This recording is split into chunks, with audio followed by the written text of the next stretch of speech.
suatu kesatuan sosial dari sekelompok individu yang saling berinteraksi menurut suatu pola terstruktur dengan cara tertentu sehingga setiap anggota organisasi mempunyai tugas dan fungsinya masing-masing.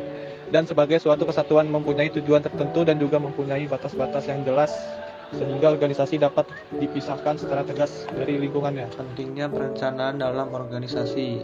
Hakikat organisasi dalam perusahaan adalah adanya orang-orang yang usahanya harus dikoordinasi, tersusun dari sejumlah subsistem yang saling berhubungan dan saling bergantung, bekerja sama atas dasar pembagian kerja, peran, dan wewenang, serta mempunyai tujuan yang hendak dicapai.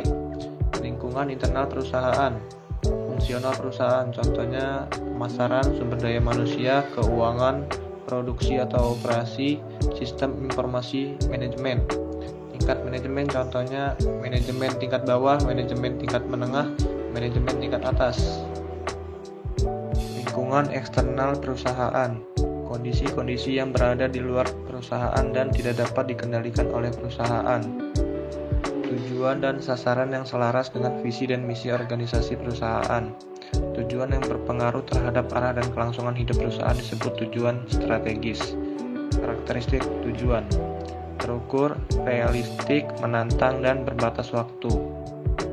Perumusan strategi untuk mencapai tujuan dalam organisasi. Strategi merupakan suatu rencana kegiatan pengembangan keunggulan kompetitif bisnis yang digunakan para manajer untuk menyenangkan konsumen dan membangun posisi pasar yang menarik.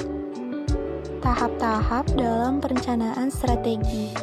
1. Mengidentifikasi misi, tujuan, dan strategi dari perusahaan. 2. Analisis eksternal dan internal. 3. Formulasi strategi. Penentuan alternatif atau posisi organisasi dalam menentukan strategi. Ada 4 macam untuk penentuan alternatif atau posisi organisasi. 1. Agresif, yaitu strategi yang menggunakan kekuatan untuk memanfaatkan peluang. 2. Diversifikasi, yaitu strategi yang menggunakan kekuatan untuk mengatasi ancaman. 3. Turn around, yaitu strategi yang menggunakan peluang untuk mengatasi kelemahan. 4. Defensif, yaitu strategi yang menghindari atau mengurangi akibat ancaman dengan melindungi kelemahan yang ada. Pengertian dan fungsi pengorganisasian. Pengorganisasian adalah proses mengatur dan menetapkan struktur dalam suatu entitas atau organisasi, termasuk pengelompokan tugas, penentuan wewenang, dan koordinasi antar bagian atau individu. Tujuannya adalah untuk mencapai tujuan dan sasaran yang telah ditetapkan. Fungsi pengorganisasian: 1. Menetapkan struktur. 2. Mengatur wewenang dan tanggung jawab. 3. Memfasilitasi koordinasi. 4. Memberikan fokus dan arahan. Struktur pengorganisasian: manajemen tingkat rendah, manajemen tingkat menengah, puncak manajemen, dan karyawan atau staf operasional. Faktor-faktor perancangan struktur organisasi.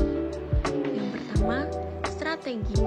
Strategi menjelaskan bagaimana aliran wewenang dan saluran komunikasi dapat disusun di antara para pimpinan dan bawahan. Yang kedua, teknologi. Teknologi yang digunakan untuk memproduksi barang atau jasa akan membedakan struktur organisasi perusahaan. Yang ketiga, anggota. Pekerja atau karyawan yang terlibat dalam organisasi tersebut. Kemampuan dan cara berpikir anggota, serta kebutuhan mereka untuk bekerja sama harus diperhatikan dalam merancang struktur organisasi. Yang keempat, ukuran. Semakin besar ukuran organisasi, maka struktur organisasi akan semakin kompleks. Wewenang dan tanggung jawab dalam pengorganisasian. Yang pertama, memfasilitasi pengambilan keputusan. Yang kedua, mengukur kinerja. Yang ketiga, memungkinkan delegasi. Dan yang keempat, mempromosikan akuntabilitas. Langkah dasar pengorganisasian. Yang pertama, pembagian kerja. Yang kedua, departementalisasi. Yang ketiga, menghasilkan hierarki organisasi. Yang keempat, koordinasi. Departementalisasi. Departementalisasi adalah proses penentuan cara bagaimana kegiatan-kegiatan dikelompokkan.